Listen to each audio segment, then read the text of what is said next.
볼까? 등비수열 파트 245쪽부터 312번 312번 13번 활용은 풀지 말라 그랬나? 두 개 보겠습니다. 개념 복습 살짝만 하고 갑시다. 우리 등차 수열은 첫 번째 항에다가 한 개 모자란 개의 공차를 더한 게 일반 항이라고 그랬죠. 등비 수열은 첫 번째 항에다가 공비를 곱하긴 곱하는데 한 개 모자라게 곱하면은 일반 항이 된다라고 했습니다. 그래서 말로 생각하면은 저거 두 개가 연관성이 있다라고 했었고, 합은 아직 안 배웠으니까 중항 입장에서는 우리가 순서대로라는 말이 나오면은 중항을 보통 쓰는데 등차 중항은 양옆에 거에 산술평균과 형태가 똑같았고 등비 중항은 기하평균과 형태가 똑같았죠. 근데 실전에서는 저렇게 잘 안 쓰고 그냥 가운데 거 두 개 한 개 양옆에 합이다를 주로 썼고, 요것도 가운데 거를 제곱한 게 양옆에 곱이다를 주로 쓴다라고 했습니다. 그리고 뭐 땡땡 수열을 이루는 세 수가 나오면은 등차 같은 경우에는 이렇게 놓아주고 푸는 문제가 편하다고 했죠. 등비 수열은 굳이 그럴 필요 없이 그냥 순서대로 차례대로 등비 수열 형태를 써주면은 무리 없이 풀린다고 했었습니다.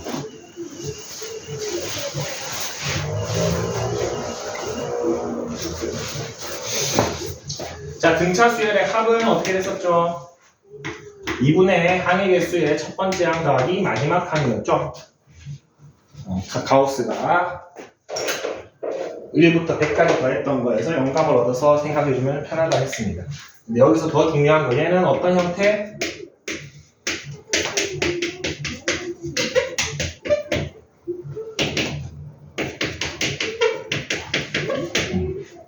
n에 대한 2차식이 되면은 등차 수열이라고 그랬죠. n에 대한 1차식이 되면은 일반항이라고 했고, 등차 수열에.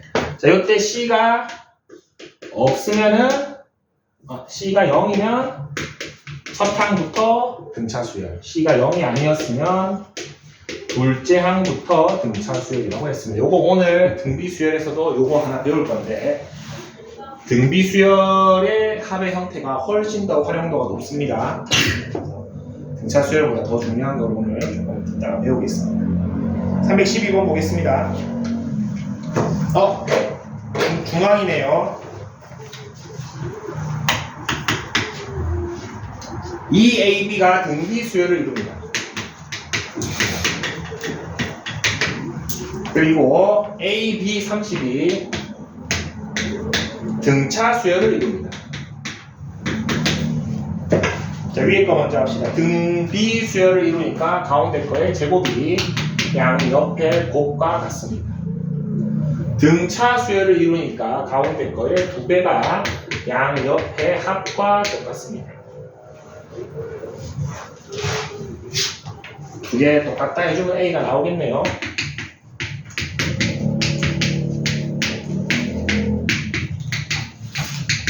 A가 6,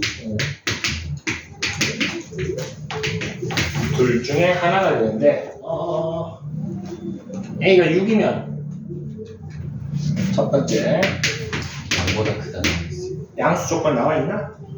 6이네요. 그럼 B는 18인가? 되면 12가 답이 됩니다. 그래서 등비 수열이기 때문에 중항, 등차 수열이기 때문에 등차 중항, 두식 여기 13번 보겠습니다. 자, 등비 수열을 이루는 세 실수의 합, 땡땡 수열을 이루는 세 수는 저렇게 써주면 된다고 했습니다. 굳이 거꾸로 해줄 필요 없이 세 수를 이렇게 놓아 보겠습니다. 그랬을 때 그거 3개 다 더한 게 2분의 3이랍니다. 그리고 3개를 다 곱한 게 얼마? 마이너스 1이라네요. 밑에 게 좀 쓸모있죠? 여기에서 뭐를 알 수 있냐면은 AR이 마이너스 1이구나를 알 수 있습니다. 그거를 위에 식에 넣을 건데 넣을 때 AR의 형태를 유지해서 넣다 보면은 뭐가 문제가 됩니까?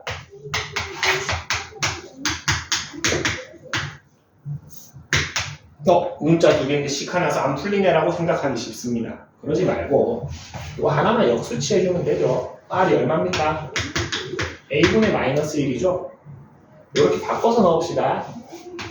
그러면 A는 마이너스 1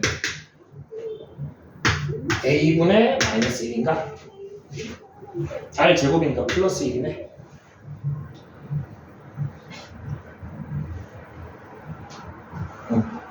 그러면은 이게 2분의 3이다.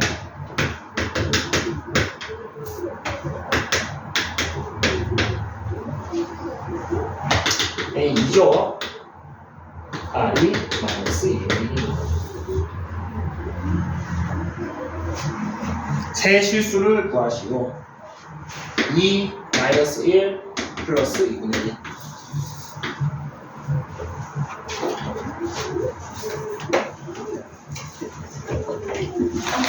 안녕. 안녕하세요. 왜 이렇게 지쳐있나? 저 5분 만에 뛰었어요. 대단하죠. 잘했습니다. 자리가 없네.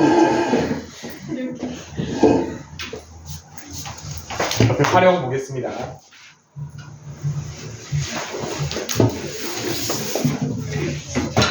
자, 등비 수열의 활용이 있는데 249쪽에 여기에는 저 예제 단원명 앞에다가 하나만 좀 적어주겠습니다.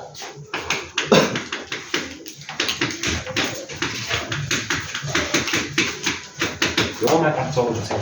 첫 항만 조심하면 됩니다. 여기 문제는.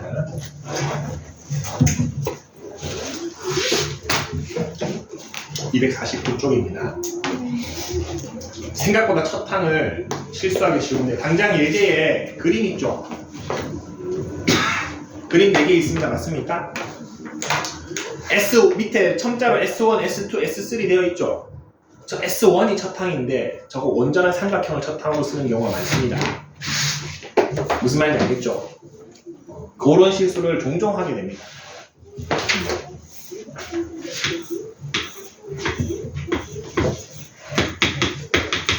얘가 S1인데 얘가 첫 항인데 얘를 첫 항인 줄 착각하는 경우가 많다는 겁니다.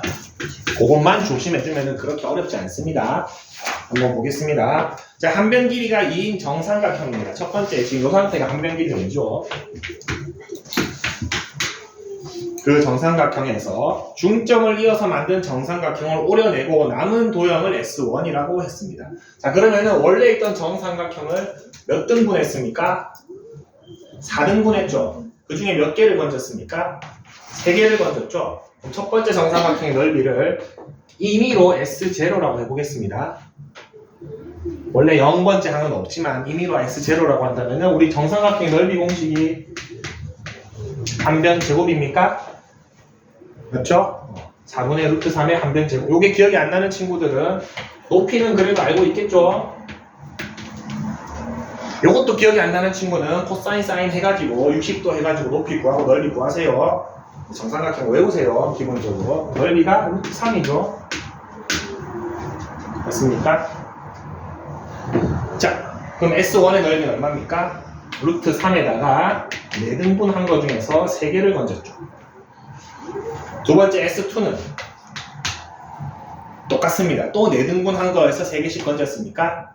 그러면은 루트 3에 4분의 3의 제곱이 되겠죠. 맞습니까? 그럼 S라는 수열 정리해 보시면 첫 항이 얼마입니까? 4분의 3 루트 3을 쓰라는 소리입니다. 이게 선생님이 이렇게 말 안 해주고 했으면 루트 3 이렇게 하는 경우가 진짜 많습니다.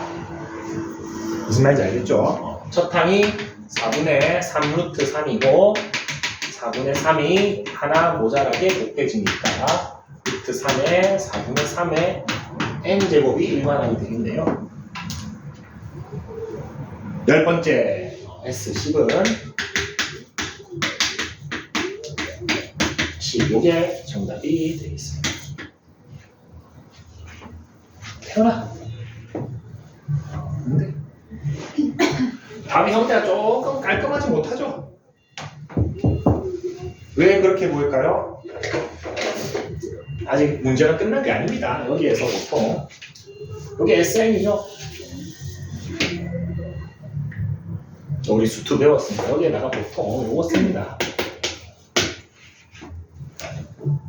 얼마입니까?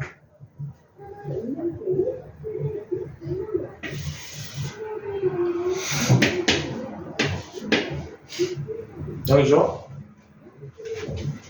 3의 n승보다 4의 n승이 압도적으로 크죠? 맞습니까? 압도적으로 크죠? n이 커지면 커질수록 차이는 더 많이 날 겁니다. 쌤 루트 여기 아무 의미 없죠? 얘는 요게 미적분에 살 겁니다. 간단하죠? 미적분 1단원이 수열의 극한입니다.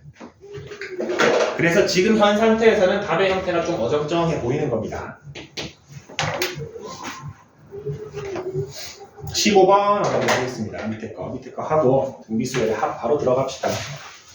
요 파트는 지금 현 상태에서는 문제가 뭐 그렇게 어렵진 않습니다. 첫 항만 조심해주면 된다. 자, 정사각형 ABCD가 있습니다. 한 변 길이가 4네요.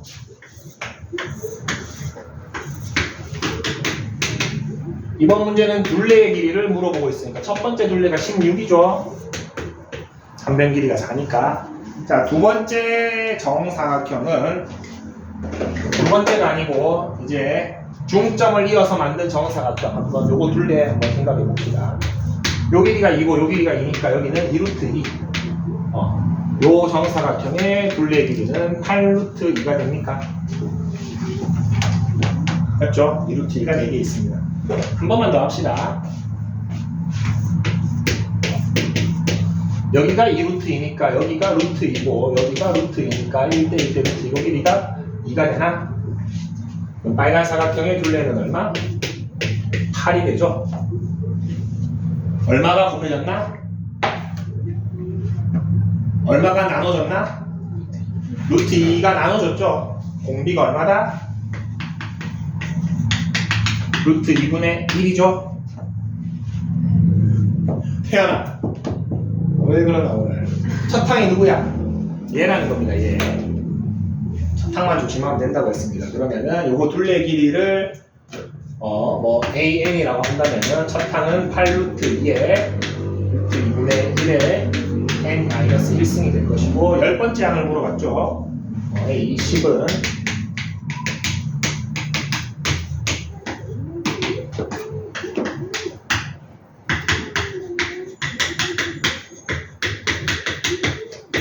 네, 1이 되겠네요.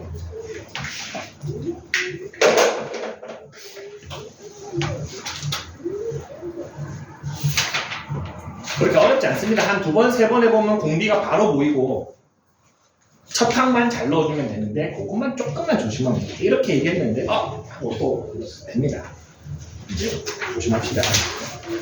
자, 250쪽에 등비수열의 합 보겠습니다. 등비수열의 합.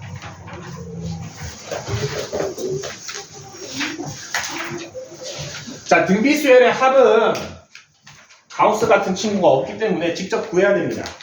2분의 항액에서 첫 항 더하기 끝 항 이런 걸로 안 됩니다. 등비수열 한번 적어 보겠습니다. 등비수열이 첫 항이 A고 공비가 R이라고 한다면은 그 수열의 첫 번째 항부터 N번째 항까지 다 더한 걸 우리는 SN이라고 보통 씁니다. 맞습니까? 그러면은 얘는 A, AR, AR의 제곱, AR의 3승, AR의 N-1승까지 다 더한 걸 얘기를 하게 되겠죠. 얘가 첫 번째 항이고 얘가 두 번째 항이고 얘가 n번째 항이죠. 됐습니까? 자, 등비수열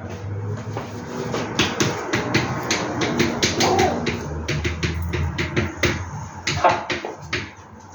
자, B가 있는 수열의 합은 구하는 방식이 일정합니다. 나중에 몇 급수라고 하나 더 배울 건데 걔도 같은 방식으로 하는데 얘는 어떻게 구하냐면 이 방식으로 구합니다. S-RS만 기억해 주시면 됩니다.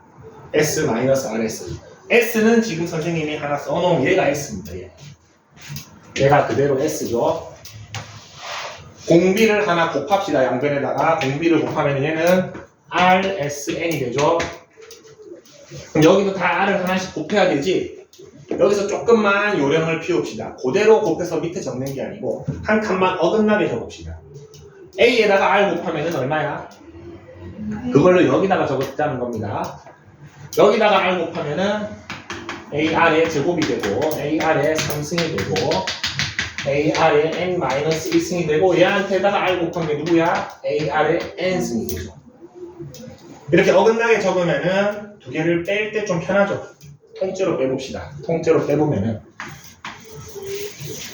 좌변은 1-R의 SN, 우변은 얘는 남고 소고 되고 얘 빠지니까 마이너스 A의 R의 N승이고 요거 A로 묶어주면은 1-R의 N승입니까? 맞습니까? 자, 1-R의 SN인데 만약에 R이 1이 아니라고 한다면은 쟤를 양변에 나눌 수 있습니까? 양변에 나눠주면은 최종적으로 SN은 이렇게 되게 됩니다. 이게 등비수열의 합성식입니다. R이 1이 아닐 경우에. 자, 여기에 분모 분자에 마이너스 1을 곱해가지고 순서를 바꿔 적기도 합니다.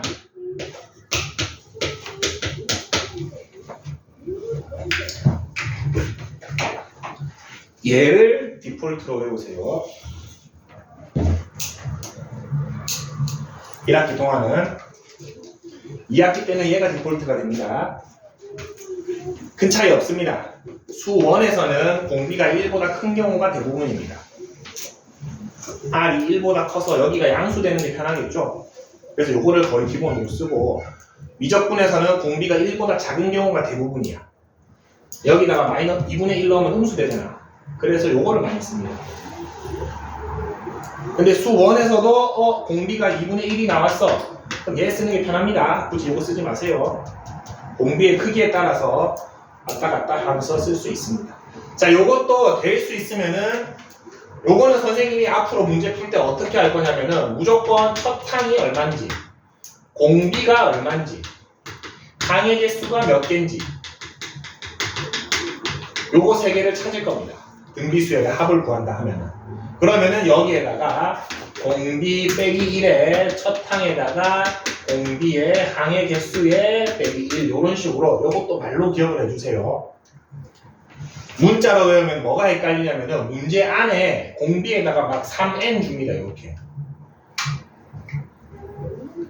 문자로 기억하면 이렇게 장난질 쳤을 때 헷갈립니다. 항의 개수를 뭐 r개를 주고 이렇게 해버리고 이렇게 문자로 하면 이게 헷갈려요. 근데 말로 기억하고 있으면 헷갈릴 일이 없죠. 3n 마이너스 1분의 첫 항 찾아서 공비 3n의 항의 개수 마이너스 1로 해주면 됩니다. 무슨 말인지 알겠지? 장난질을 조금씩 치기 때문에 이걸 R, A, R, N 뭐 이것도 좋긴 한데 의미로 기억을 합시다. 공비 빼기 1분의 첫 항에다가 공비의 항의 개수 빼기 1. 그리고 위에 이 과정은 기억만 해놓읍시다. 기억을 해두는 게 좋습니다. 밑에 설명에도 잘 나와 있죠. 뒤에 수열의 합에서 쓰입니다. 제가 또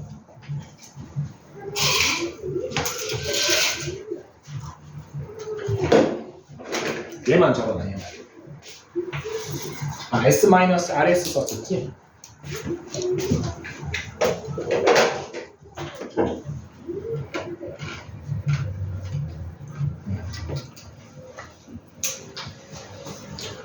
선생님 1번에 공비가 1일 때도 있는데요. 1일 때는 그냥 여러분 계산하면 됩니다.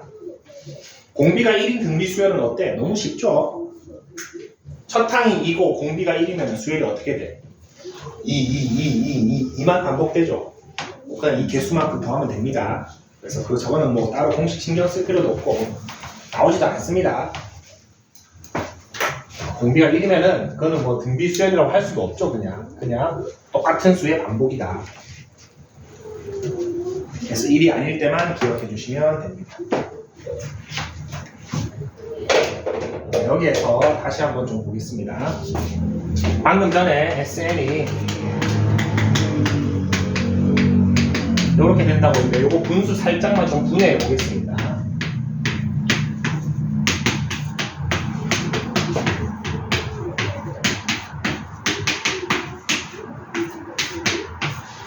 이렇게 쓸 수 있으니까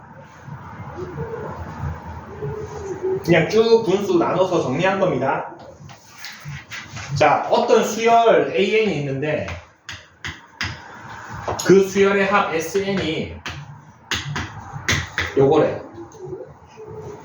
이 수열 어떤 수열이다? 등비 수열이다. 지금 형태가 어떻습니까 얘가? 저 가로친 거를 하나의 문자로 쓰면은 이렇게 됩니까? 똑같은 형태죠. 맞습니까? 그래서 여기 숫자랑 완전히 똑같으면 어떻게 된다? 이거를 이제 문자를 따로 써가지고 B라고 쓰면은 A랑 B가 똑같으면은 어떤 수열? 첫째 항부터 등비 수열입니다. 첫째 항부터. A랑 B가 다르면 둘째 항부터 등비 수열입니다. 책은 조금 다르게 표현해놨을 겁니다. 책은 어떻게 해놨냐면은 저거 형태를 A의 R의 N승 플러스 B라고 해놓고서는 A 플러스 B가 0이면 이라고 해놨을 겁니다. 이게 편한 친구들은 이렇게 기억해도 되고 선생님은 이게 좀 편해서 이걸로 기억합니다. 편한 걸로 하세요. 같은 말이죠. 같은 말인데 이 표현 방식을 이렇게 하느냐 이렇게 하느냐 차이입니다. 책을 보고 공부할 친구들은 책을 일치시키는 게 좋으니까 4번이 중요해요. 4번 251쪽에 4번 1, 2, 3번 다 필요 없습니다. 4번 보면 됩니다. 4번 SN을 A의 R의 N승 플러스 B라고 표현이 됐을 때 쟤는 등비수열이긴 한데 A 플러스 B가 0이면은 첫 항부터 A 플러스 B가 0이 아니면은 둘째 항부터 등비수열인데 저는 책 표현이 좀 싫어요 하는 친구들은 이렇게 쓰세요. SN이 A, R의 N승 마이너스 B가 나왔는데 A랑 B랑 같으면은 첫 항부터 A랑 B가 다르면은 둘째 항부터 원하는 거 하시면 됩니다.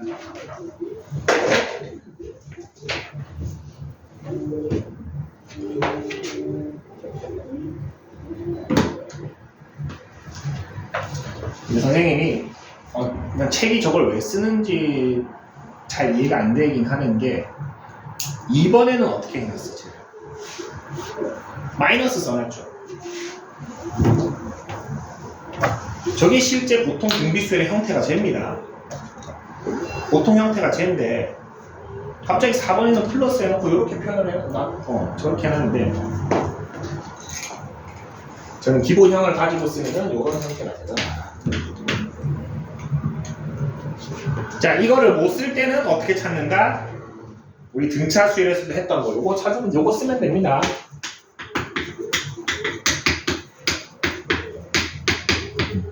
수열의 합이 나왔을 때 일반항 찾는 공식은 요게 기본 공식입니다. 이게 등비 수열이든 등차 수열이든 뭐 조화 수열이든 다 상관없습니다. 요거 실제로 한번 해보겠습니다. 문제를 요거 뒤에 거 요거 먼저 해봅시다. 31번 보겠습니다. 255쪽에 31번 보겠습니다.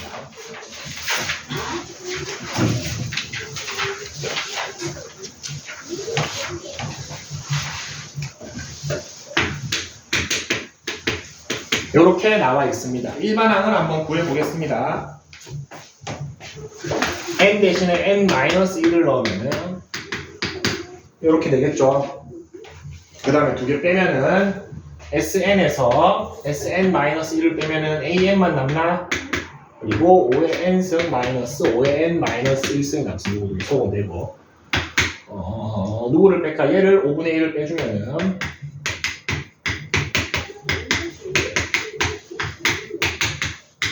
이렇게 됩니까? 맞죠? 근데 얘는 언제 적용 가능하다? n이 2보다 클 때만 적용 가능하죠. 그러면은 A1은 어떻게 찾는다? S1을 넣어줘가지고 5의 1승 빼기 1이니까 4. 여기다가 n 대신에 1 넣어볼까? 4. 여기 n 1 넣은 거나 여기 1 넣은 거나 똑같죠?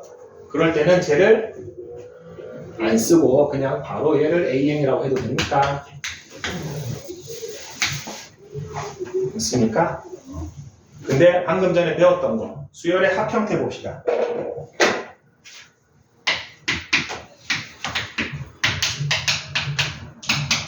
요 형태인데 요거 두 개가 어때? 똑같지? 그럼 언제부터 등비수열? 첫째 항부터 등비수열. 공비 내가 고민할 게 있으니까 공비 문제수 주고 있습니다. 누굽니까? 여기 보이죠? 뭐만 찾으면 돼. 첫 항만 찾으면 되지. n 대신에 1 넣으면 아까 4였죠.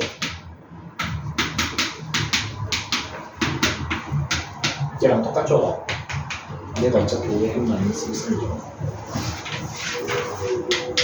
압도적으로 편합니다. 저거 형태를 쓰는 게.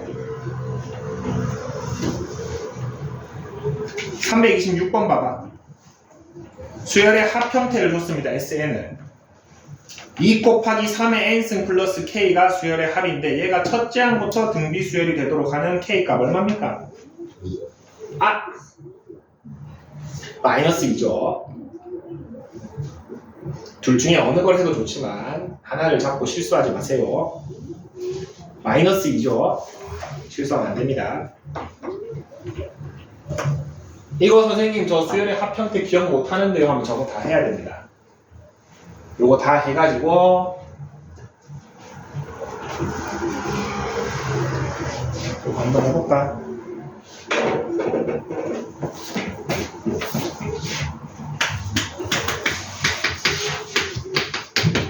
SN-1 넣어주면은 위에서 아래 거 빼면은 AN은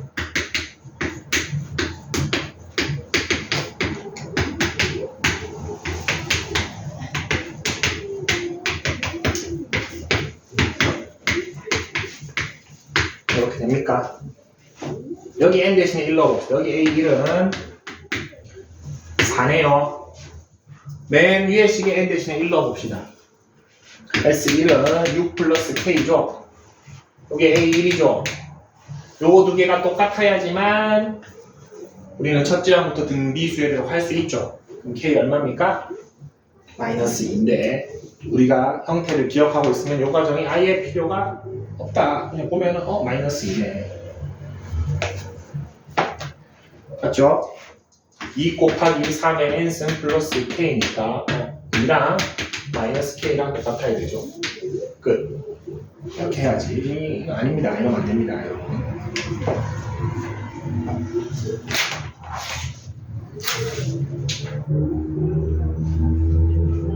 자, 그리고 왼쪽 322번을 보겠습니다. 얘 29번 봅시다.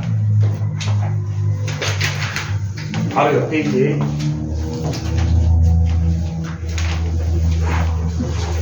자, 첫 항부터 5항까지의 합이 1이다. 그리고 첫 항부터 10항까지의 합이 3이다.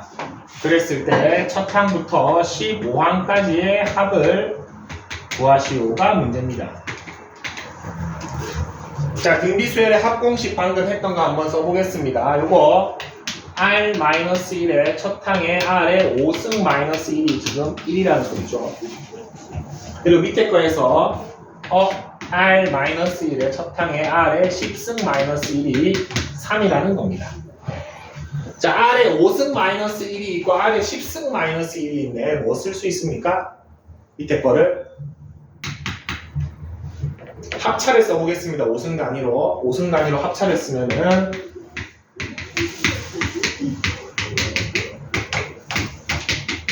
이렇게 바꿔 쓸 수 있습니까? 근데 위에 식에서 얘가 얼마라고 했습니까? 1이라고 했으니까 얘가 얼마죠? 3이니까 R의 5승이 얼마? 2라는 거 알 수 있습니까? 자, 그 다음에 마지막 질문 보겠습니다. 내가 궁금한 거는 얘입니다.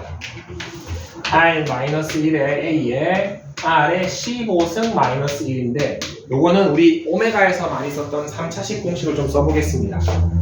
R 마이너스 1의 A에 R의 5승 마이너스 1에 R의 10승 R의 5승 플러스 1이 됩니까? 맞죠? 내가 알고 있는 정보 다 있습니다. 여기가 이해가 얼마다? 1. R의 5승이 2니까 얘는 4, 2, 1이니까 7이 답이 되겠죠. 이제 이렇게 푼다 안 푼다? 어떻게 푼다? 어떻게 푼다? 선생님이 등차 수열할 때 알려줬습니다. 등차 수열 개수가 똑같으면 그 같은 개수끼리 뭐를 이룬다?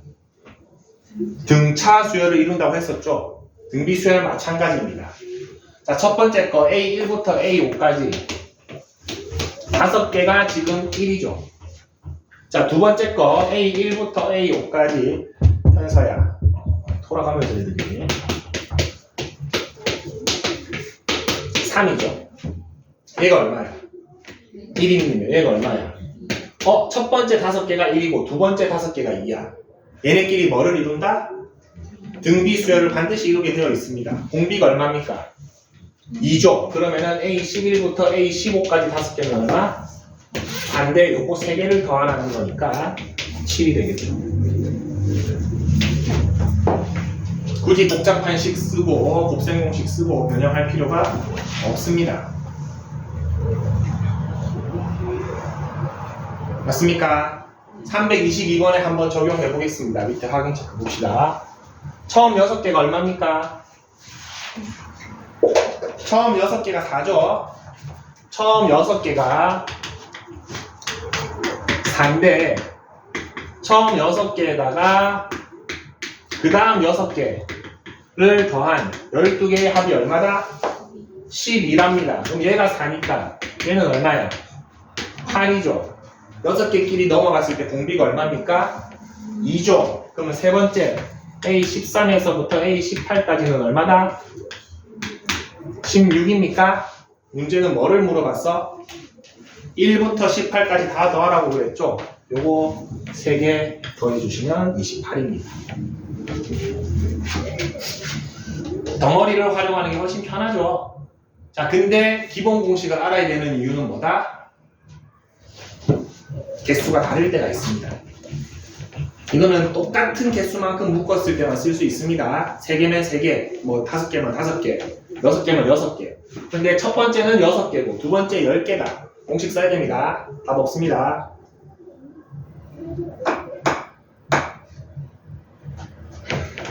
(23번도) 그냥 뭐야? 4죠? 처음 10개가 2고 20번째부터 30번째 세 번째 게 8이죠.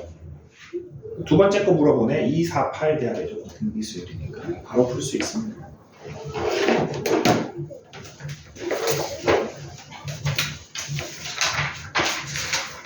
자, 원리 합계가 있네. 원리 아까 이제는 해야 되는데 여러분들 상태가 너무 매운데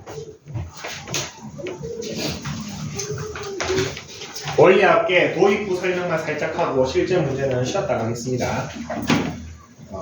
원리 합계 이 파트는 뭐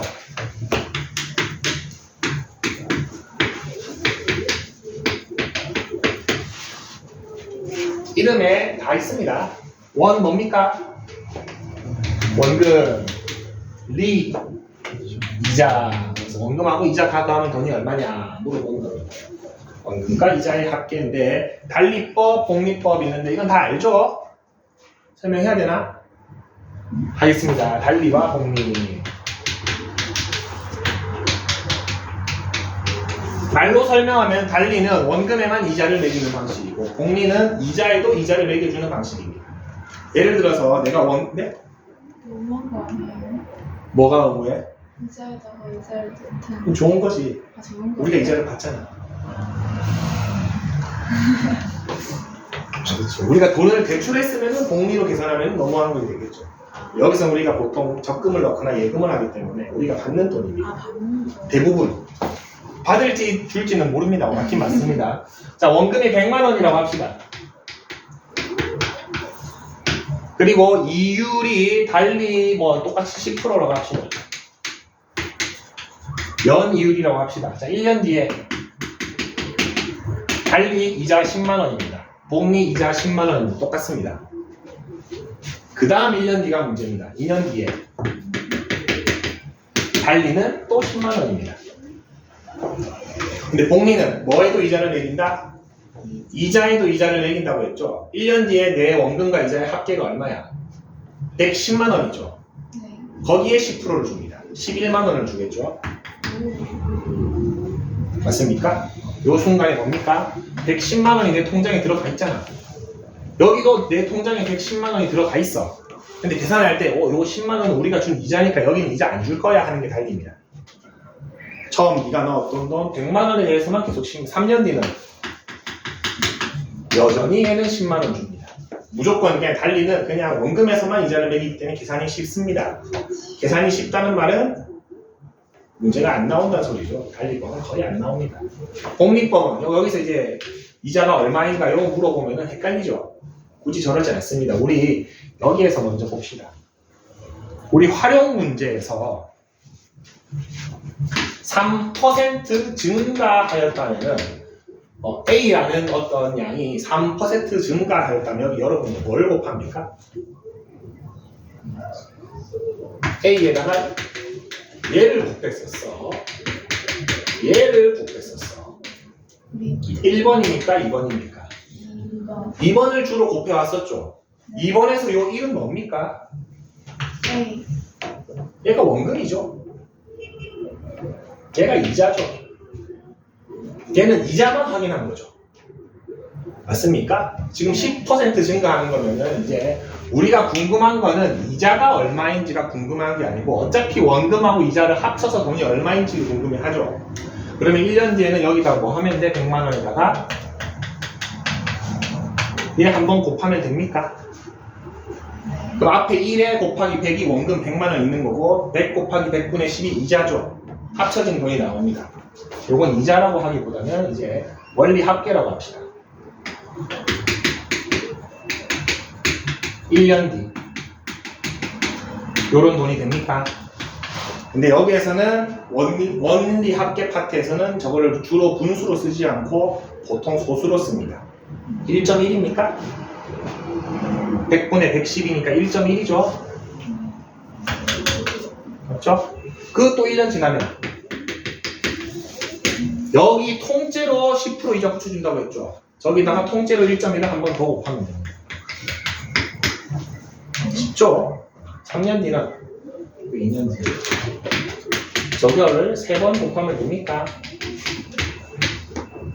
요게 뭐다? 내가 원금을 예금했을 때 원리 합계입니다. 예금의 원리 합계입니다. 그게 지금 256쪽에 복리법을 좀 표현해 줍시다. 복리로 했을 때 원리 합계는 처음 내가 넣었던 원금에다가 1 플러스 이율을 한 거를 이자가 몇 번 붙었는지만 곱해주면 됩니다.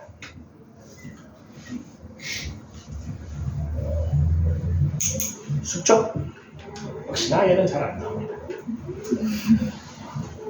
예금이 뭔지는 알죠? 우리가 그냥 돈 맡겨주세요 하고 맡긴 겁니다. 쉬었다가 근데 그 다음 페이지 뭐라고 되어 있습니까? 적금이라고 되어 있죠. 적금을 주로 합니다. 적금은 뭡니까? 여러분들 그래도 우리 경제 상식으로 네? 적금은 뭐? 적금과 예금은 무슨 차이가 있죠? 놓고 저희도 그렇죠. 적금이라는 거는 야 은행 입장에서는 돈이 막 들어왔다 나왔다 하면 좋습니까? 안 좋습니까? 안 좋죠. 안정적으로 많은 돈을 가지고 있어야지 그 돈 가지고 뭐 합니까? 은행으로 사업도 하고 기업 대출을 해주죠. 기업에다 몇백억씩 빌려줍니다. 근데 그러려고 하는데 고객들이 돈 오래 넣었다가 한 달 뒤에 뺐다가 이러면은 불안하지. 내가 가지고 있는 돈이 계속 왔다 갔다 하면 안 되잖아. 그 유동성 자산이라는데 유동성이 있으면 안 됩니다. 근데 예금은 어때요? 우리 통장에 넣는 돈. 우리 원할 때마다 뺏어 쓸 수 있죠. 언제든지 뺄 수 있습니다. 그래서 예금하면은 은행에서는 이자를 별로 안 줍니다. 적금을 유도하죠. 왜? 적금은 기본적으로 중도에 해지를 할 수가 없습니다. 1년 예를 들어서 요즘 여러분들은 관심이 없겠지만 청년희망적금이라고 청년도야 희망적금이라고 정부에서 지원을 해주는 적금이 하나 있습니다. 선생님도 그제 들었습니다. 자, 한 달에 70만 원씩 5년을 넣는 겁니다. 그러면은 매달 70만 원씩 5년 동안 넣어야 되고 도중에 뺄 수가 없습니다. 뺄 수 있긴 있습니다. 근데 내가 도중에 빼겠어요 라고 하면은 이자를 안 쳐줍니다. 근데 내가 5년을 다 채우잖아? 그러면은 이자를 보통 일반 예금 이자보다 한 2배 이상 쳐줍니다. 서로 좋죠. 우리는 이자를 많이 받고 은행 입장에서는 돈이 빠질 걱정이 없잖아. 그래서 이런 상품을 이자를 많이 줍니다. 근데 약속을 한 거죠, 우리가. 언제 매달 돈을 70만 원씩 넣겠다. 5년 동안. 이렇게 했을 때 내가 수령하는 돈이 최종 얼마냐 5년 뒤에 그거를 계산하는 게 여기서 배우는 겁니다. 아까 예금이랑은 다르죠. 예금은 돈을 한 번 넣고 그냥 쭉 시간이 지났을 때 얼마가 됐는지 보는 거죠. 얘는 어때? 내가 돈을 매달 넣죠. 돈을 원금이 계속 추가가 됩니다. 맞죠? 그랬을 때 최종 결정 답이 최종적으로 내가 수령하는 돈 원리와 원금과 이자의 합계가 얼마인지를 찾는 게 적금에서의 원리 합계고 요게 대부분 시험 문제로 나옵니다. 그리고 여기서 하나만 상식으로 좀 알아둡시다. 적금은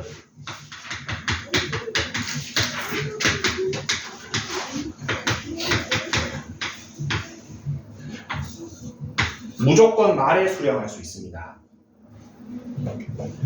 내가 1월 1일에 1년짜리 적금을 들었어. 그러면은 12월 달에 끝나죠. 12월 1월에 절대 돈을 못 찾습니다. 12월 31일 말일이 되어야지만 찾을 수가 있습니다. 무슨 말인지 알겠습니까? 12월 달이 끝나는 달이야.